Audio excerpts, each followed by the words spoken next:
2006 Revised. I have always been one who wonders about the working of things. And from these thoughts, many mysteries came, including a strange confusion about what is spirit. There exists the divine spirit, the human spirit, evil spirits, and the great spirit. Also, there exists the soul of man. In this passage are the words that helped me better understand and apprehend what seems to be unnecessarily elusive as I continue through years of thought. But, of course, we cannot ignore that the mind, the body, and the soul all have their roles as well.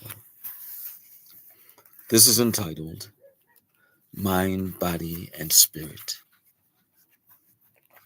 From my book entitled Extraordinary Epiphanies of a King.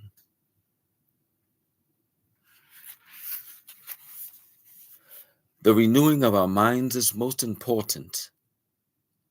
In the renewing lies the true transformation required in the developing of our minds to attain higher spiritual acuity, wisdom, and sight of the unseen. We are developing our spiritual growth through the many expressions of the soul. The soul expresses itself through the actions of the body and the thought energies of the mind. There is no separation of mind, body, and spirit, not while the manifestation of the animated living soul continues to breathe and move and have its being through the life spirit that brings it. There can be no separation, which can be claimed as detached from the whole as one. Not one of the three can be ignored nor rejected outside of the time of which we must lay the body down for eternal rest. We are one and have been designed for specificity. Although we have many members in one body, all the members do not have the same function. So we, being many, are one body and spirit, and individually members of one another. For if we do not also stay conscious of the necessities of the body, then we shall become prey to an imbalanced weakening that will hinder the development of our mind and spirit as well. Therefore, it is important not to leave out the third component, just as it is important to remember the understanding of the Trinity in the heavenly realms. So, it is quite significant for balanced growth to stay cognitive of the earthly trinity of the mind, body, and spirit, and to recognize that an unclean mind hinders the spiritual growth process of the soul. No spiritual growth pollutes any mental growth. Spiritual growth flows and leaves no stagnation.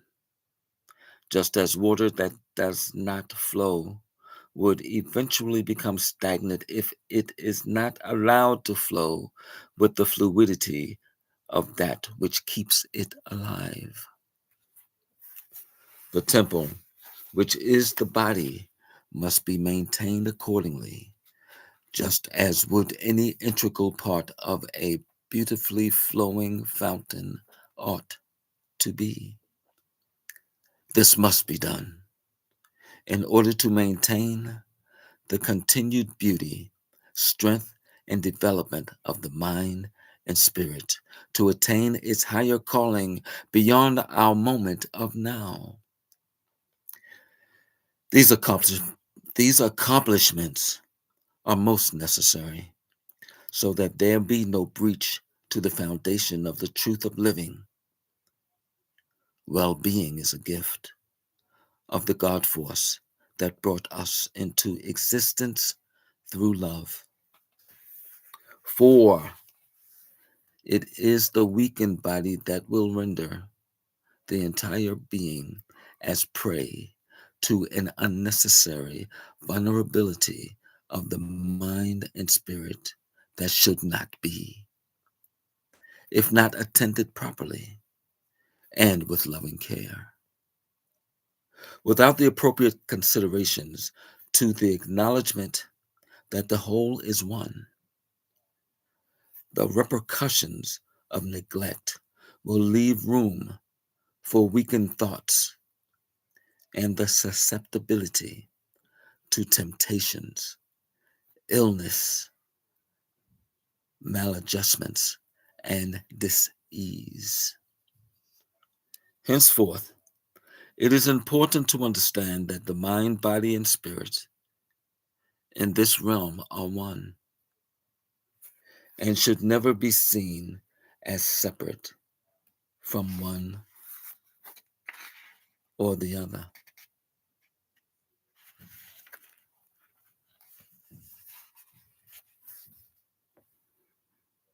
Romans 12:2 says, "But be ye transformed by the renewing of your mind, that ye may prove what is that good and acceptable and perfect will of God."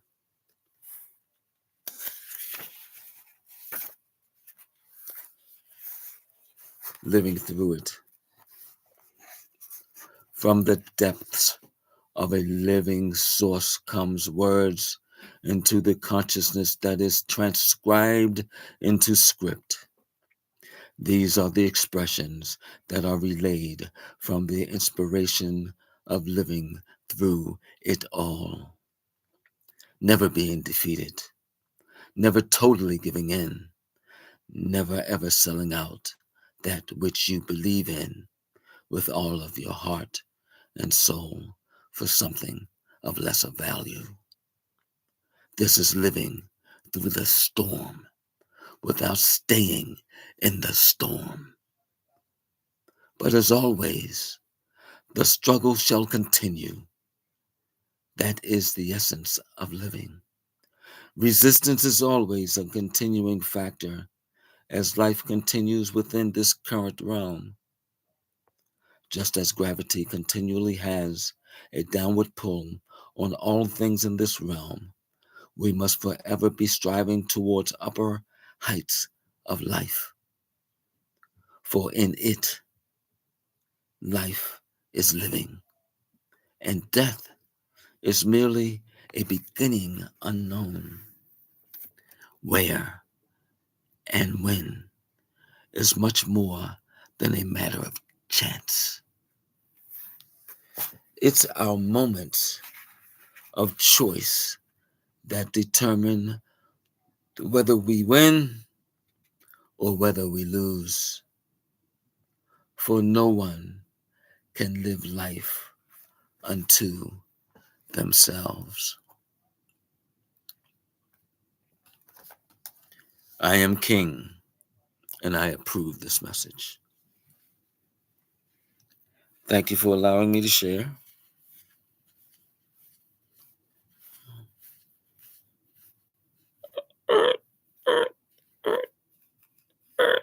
Oh, wrong side. There we go. All right, I hope that this recording works out. I'm striving to beat the resistance that is constantly badgering me that tries to keep me from making these posts. Eventually, these posts will be perfect, or podcast, if you will. But right now, it's about progress, not perfection. Thank you for listening to my book entitled Extraordinary Epiphanies of a King. I should have it on my webpage. You can type in kingteasdale.com and it'll take you to King's Philosophy and also the Souls of Life Society. That's the organization of which I am the vessel and founder thereof. Thank you for allowing me to share. Peace and power, family. Namaste.